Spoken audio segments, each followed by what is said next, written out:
in different parts of the world where revival is breaking out, especially on college campuses. We're seeing revival break out. And there was a desire that we had that it would not fizzle, but that it continues on. And we believe that the way it continues on is through discipleship, and specifically life-on-life discipleship that Jesus modeled with his disciples.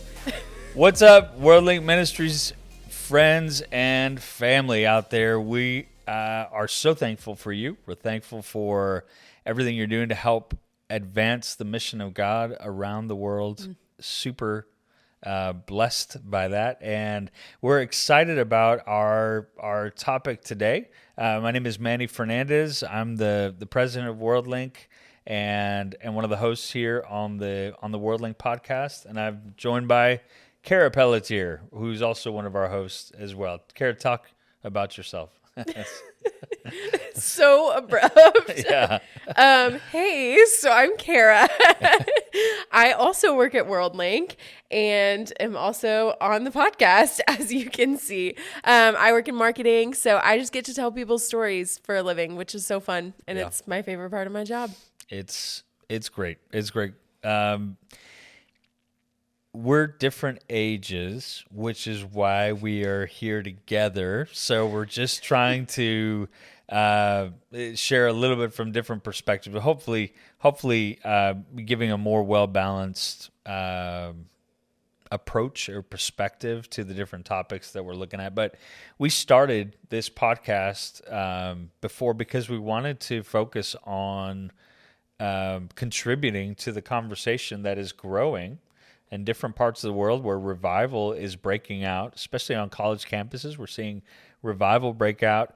And there was a desire that we had that it would not fizzle, but that it continues on. And we believe that the way it continues on is through discipleship, and specifically life-on-life discipleship that Jesus modeled with his disciples. And we think that will move the needle. We believe that will move the needle. And so, so this podcast is all about talking about these topics related to discipleship, related to the mission of God. And so I love that we get to talk about these things. So Do you want to intro a little bit of what we're talking about today, or do you want me to do that? Yeah, I can talk about it. So today we're going to talk about missional living, sending versus equipping, how all of that ties into discipleship, and also how it ties into what we're doing here at World Link. Earlier this week, we were on a team meeting and we were talking through a little bit of messaging for marketing, that kind of thing, and what we feel is unique about World Link and what we think is really special and what we get really excited about with World Link is that really at our core, we get to do discipleship really practically, globally. Yeah. A lot of missions organizations are sending organizations, and so they send missionaries out. From the U.S., most of these are sending from the U.S., even though there's different countries in the world that do send out as well. There's a lot of them. But when we think about a lot of mission organizations, they are sending we call them expatriate missionaries, so Americans going to other cultures. Yeah. And so a lot of times when we initiate a conversation about World Link with new people, and we say we're a missions organization, they're like, oh, that's so great. You're sending missionaries. And we're like, not necessarily. So at World Link, we like to say that we're more an equipping missions organization. Empowering. Yeah. And so what we get to do is we are identifying indigenous people in countries around the world who love the Lord. They're passionate about Jesus and they want to see their communities come to know Christ, but they're lacking the knowledge to do so. They're lacking the knowledge and education to teach the people around them about scripture, about theology, about fill in the blank. Yeah. And we get to train them and equip them in those subjects so that they're more empowered to spread the name of Jesus in their communities. Yeah. So in this, it might be better if like we have like a talk about the pros and the cons of both, because there's not sending organizations are great. And I mean, I was an expatriate missionary that went to Spain, and I was a missionary. I was a missionary kid. My parents were missionaries, but then also my wife and I then moved years later to Spain as well, and we were missionaries there, working among people who were not our nationality. And so I want to talk a little bit though, because I think it's a super interesting conversation to have, which is maybe not, well, I don't want to frame it as which is better, sending or empowering, but I do want to talk a little bit about like the pros and the cons. And I'd love to hear a little bit of some of the things that our viewers would say, our listeners, in the notes as well. But let's talk through some of those. What do you see as maybe let's start with the pros. What are the pros that we would see in a sending organization and also in an empowering organization? What are the pros? Yeah. So I think a pro for a sending organization, something that I think we talked about the other day, is there are instances where there are areas, regions, villages, whatever it may be, groups of people who there's not anyone there who knows the name of Jesus and who's passionate about Jesus. And so in those situations, actually there's no one to equip, right. And so you need someone to be sent to that area to plant the seed of the gospel and to share the name of Jesus there. So I think that's a huge pro for sending, is reaching these areas that are completely unreached people groups. Yeah. And I think there are a lot of people who want to go and to do that, even though statistically, though, missionary engagement is largely on the decline. There are still a lot of people who do want to go and to be a part of the mission of God in a different part of the world and tell people, especially in unreached areas. So the 1040 window is where 3.3 billion people who have not heard the gospel ever live. And there's a lot of people in the States, in South America, South Korea, also in other parts of the world that want to send missionaries to those areas to be able to spread the gospel. So I think a sending organization has that platform ready to be able to send them to those countries. So what's another, can you think of another pro that might, for a sending organization as well? I think just the education that comes with it, kind of what we've talked about for what World Link does. There's a lack of education with a lot of people, indigenous peoples who need to be equipped to share the gospel. But I think that we do really value seminary education within Christian sector in the United States. And we value that knowledge. And so I think sending expatriate missionaries, there is a big emphasis on the knowledge that they have and their education going into it. Yeah. And there's more, there can be more trust about, what that person is able to do or what they know simply because we had more hands-on in their training here. Or if it's like, well, I know what seminary you went to, I know the teachers you had, I know the education you have, I align with that. There's a little bit more credibility that they can have at times. So not always, but that's definitely a pro. What do you think a pro would be for an empowering organization? Let's talk through some of the pros for that. Yeah. One of our favorite things that your dad says all the time is that the advantage of equipping people is that they know their community. They know their neighbors. They know their friends. They know the language. They know the culture. They know the culture, and they can drink their own water. Right. One of our biggest warnings to people when they're traveling internationally for the first time to some of these countries is that you cannot just go around drinking tap water Right. willy-nilly. Right. Okay, like in South Asia, in Cuba, we see it. There are lots of countries where they don't have clean water standards the way that we do, and so. But the locals drink it. The locals drink it, and I mean, it's also that it's kind of more of an expression to really convey the idea that they live in that setting. If they have a shortage of food 1 month, that's like maybe a bunch of other months that they've experienced, and they know how to operate within that. They're not going to get on the phone to the States and be like, hey, we need some more funding. They're going to figure out how to make ends meet within their culture. Yes, and I think that's a really tangible picture, a really practical picture of the advantage of equipping. Yeah, and so I think that's a huge thing. Also, I mean, we found it accelerates the process of church planting because they know what to say so that people understand the gospel in a better way. They know how to contextualize it for their culture. And it doesn't bother them. It doesn't bother them that, like, you know, we're talking about Cuba. So a Cuban pastor who is trying to reach an area for the gospel is not bothered by, well, I'm going to go into a home, I'm going to knock on the door of someone I don't know, they're going to invite me in for coffee, and I'm going to stay here for 3 hours and talk with them.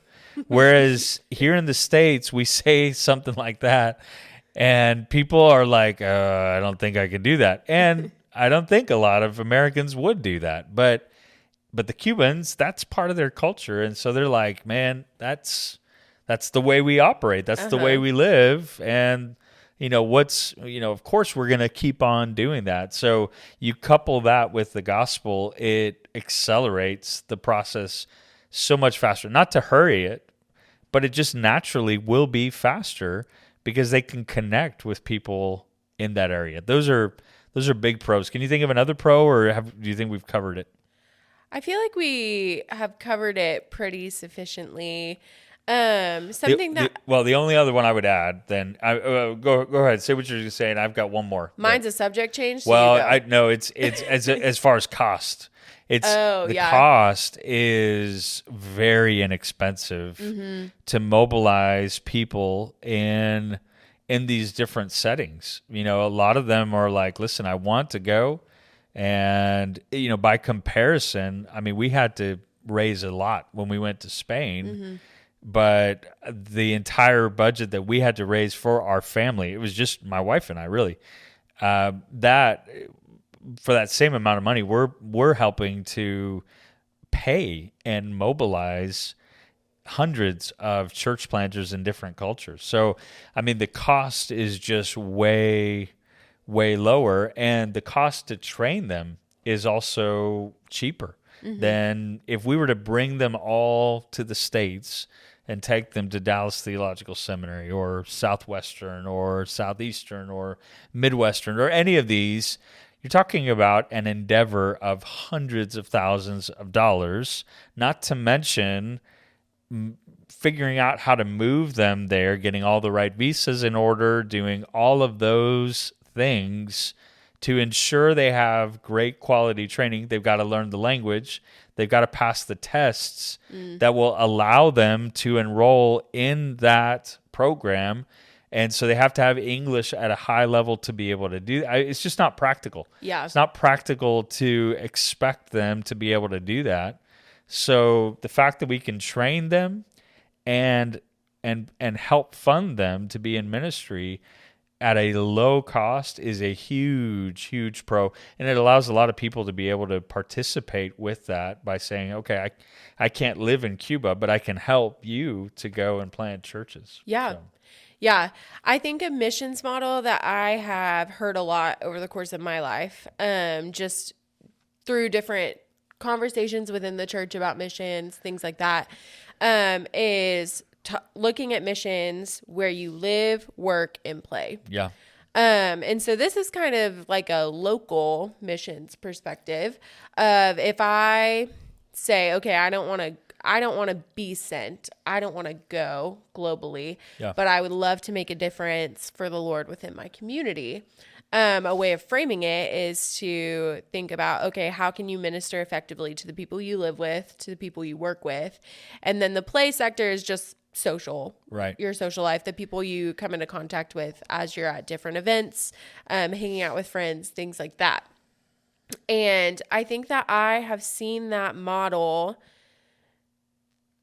really taught to me as a way that I can invest and be part of missions, just because so many people are hesitant to going globally. Yeah. And not everyone is called to that. The Lord doesn't mobilize everyone to move across the world, you know?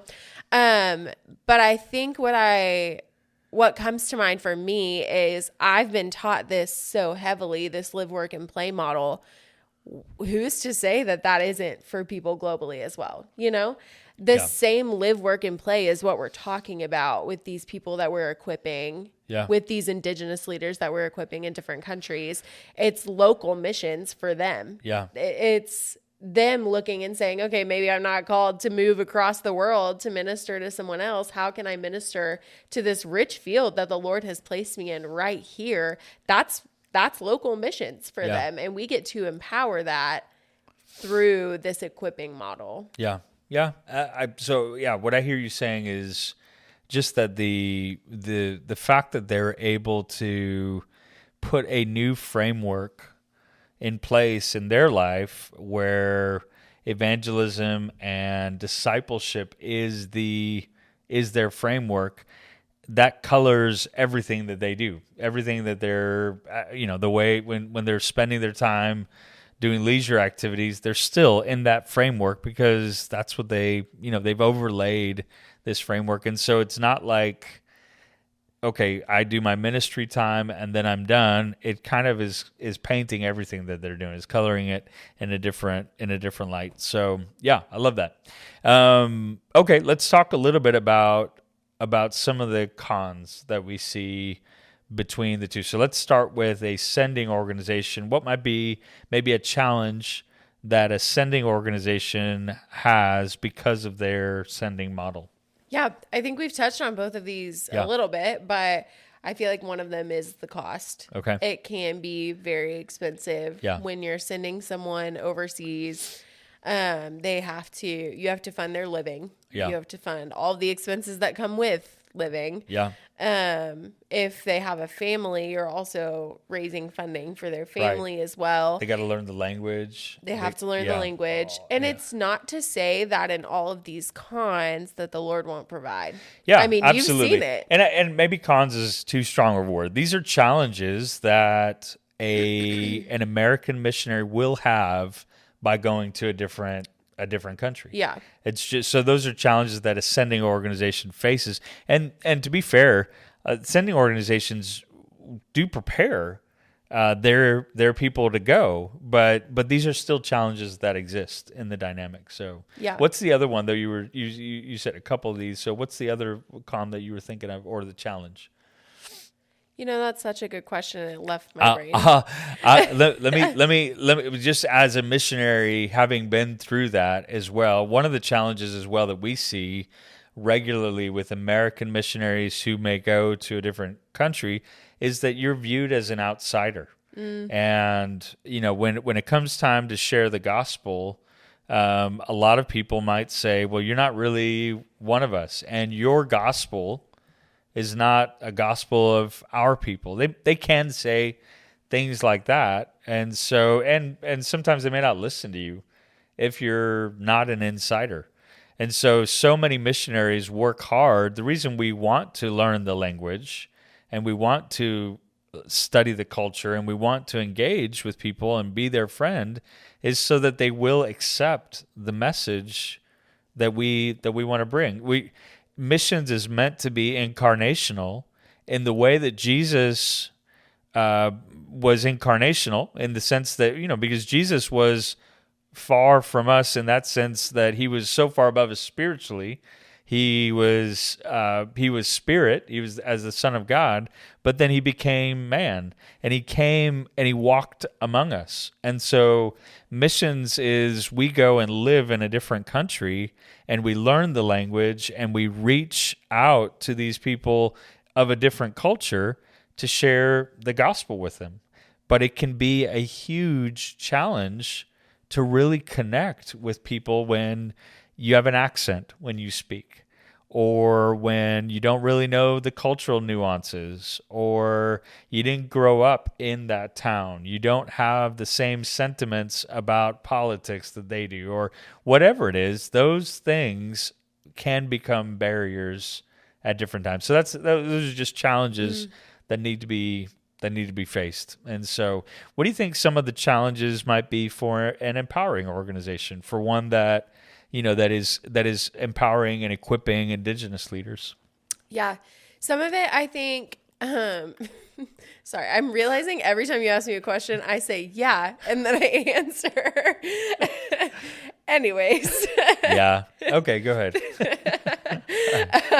It's just one of those things that Right. you realize you're still doing it. Anyways, something I think of that is a con is there is a certain level of sending coupled with the equipping, if that makes sense. So in order to equip, you do sometimes have to go to train them. And that can be a challenge. If it's across the world. I mean, we have church planters in South Asia, and you and I went over there just in August, and it takes a while. Yeah. It's a hike Yeah. to get over there. And it is We didn't not actually easy. hike to get there. We actually just sat on a plane, and that was our hike. But yeah, But still, That's right. Still taxing. That's right. But it is difficult, and it's sometimes hard to coordinate all the things that go with the travel, but also coordinate people who are willing to go and to do the trainings and to teach for a week or a few days or whatever it may be. And so that can be a challenge with the equipping, is having knowledgeable people who are willing to still go and to train. Yeah. One challenge I see regularly is that because of the fact that they are not American, there isn't always a connection here in the States. So it's often difficult to raise funds for people who are not our people. Yeah. Because there is a sentiment that some people have that, well, let their own people raise for them. Why do I have to give towards a mission that doesn't really affect or impact me?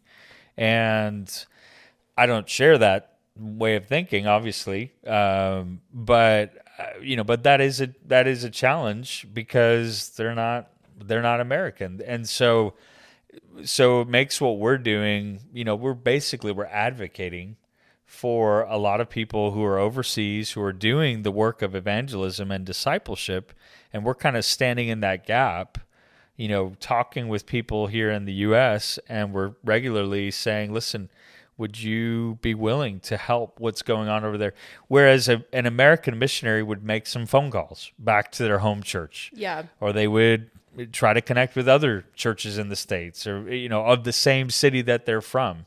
And then they come back and they have the same accent, and they have the same likes and dislikes. And and they're able to make a connection easier with people who have resources in their home country. Whereas in some of these places, it's so foreign to a lot of people here in the States that it's difficult sometimes for them to make their case to people that don't really connect with their living situation. Mm-hmm. And so I think that's a challenge that, all these challenges can be overcome. Absolutely. And the organizations that are operating in these ways are working to overcome these all the time. But there's just dynamics that exist that I think can make it difficult. And so yeah, one more challenge that I can think of for equipping, and also just like a dynamic that's kind of interesting to see played out, is when you think about an American going to a different country, there are some things that for us it doesn't even take a second thought. It's easy for us to understand theologically. There are certain concepts that are kind of easier for us to grasp. They make sense to us, that in other countries, it can be a really, really hard thing to understand. Yeah. So an example that I can think of is that countries that are primarily Hindu and have these many gods in their background of thinking, the Trinity is a really difficult thing for them to grasp, because they are going from this I can't think Polytheism. Yes, that is the word that was not coming to my brain. Yeah. They're going from polytheism to monotheism, but then they are learning about, okay, there's one God, the God of the Bible, but then they're like, oh, there's three in one. Yeah. And that's really hard for them. Yeah. And it's one thing for an American person who can, I mean, I don't think any of us truly grasp the Trinity. Right. It's a really hard thing to understand, but it's one thing for us who have a better grasp on it to go and teach them about it. It's a different thing for somebody with their same cultural background to say, I know this to be true because scripture says it's true. Yeah. But I also am having a really hard time with that. And I don't really get how it can be so either. That's difficult for me. Yeah. And to your point, I mean, you know, as a part of an equipping organization, an empowering organization, we actually did send on that trip that we were on, we actually sent a professor from here to actually talk about theology proper, about the Trinity, Trinitarianism, and taught about those things. And that is a challenge. It would have been a little bit more challenging. I think there were a lot of people. It was interesting. Out of all, it was about 100 pastors that we had there. So many of them were just so grateful to have this understanding of what the Bible talks about as far as who God is. Yeah, they were pumped about the Trinity. Yeah, and so it was a huge thing. So anyway, I love talking about these things. I think it's fun to think about these things, but it also frames mission in a different way, I think, for some people, where that might think, well, I can't go, so I'm not going to be a part of what God's doing globally. I would say, please don't think that way. Right. Because the Bible, all throughout the Bible, God doesn't just care about Israel, but also cares about the nations. And he loves people all over the world. And God's mission is that people all over the world will come to know Christ, and however it happens. Yeah. And so whether it be through equipping or because of a sending organization, whatever way, the Lord is at work around the world, and we can't simply turn a blind eye to it because either we can't go or we don't want to empower. There are ways to be involved in the mission of God. You can go on a short-term mission trip. You can help empower a church planter. And the only reason we empower church planters, just to contextualize that, church planting is statistically the fastest way to spread the gospel. Mm-hmm. So churches that are, I think the statistic, I need to go back and look at it, but churches that are younger, maybe under 5 years, are like 10 times more evangelistic than churches that are older than 5 years. So that's why we go and we empower people who want to go plant churches, because it'll spread the gospel and more people will be discipled. So anyway, so I would just say, if you're listening today, you're saying, listen, missions hasn't really been on my radar. Remember, for God, it is the thing. Yeah. It's been said that the church doesn't exist because the mission doesn't exist because there's a church.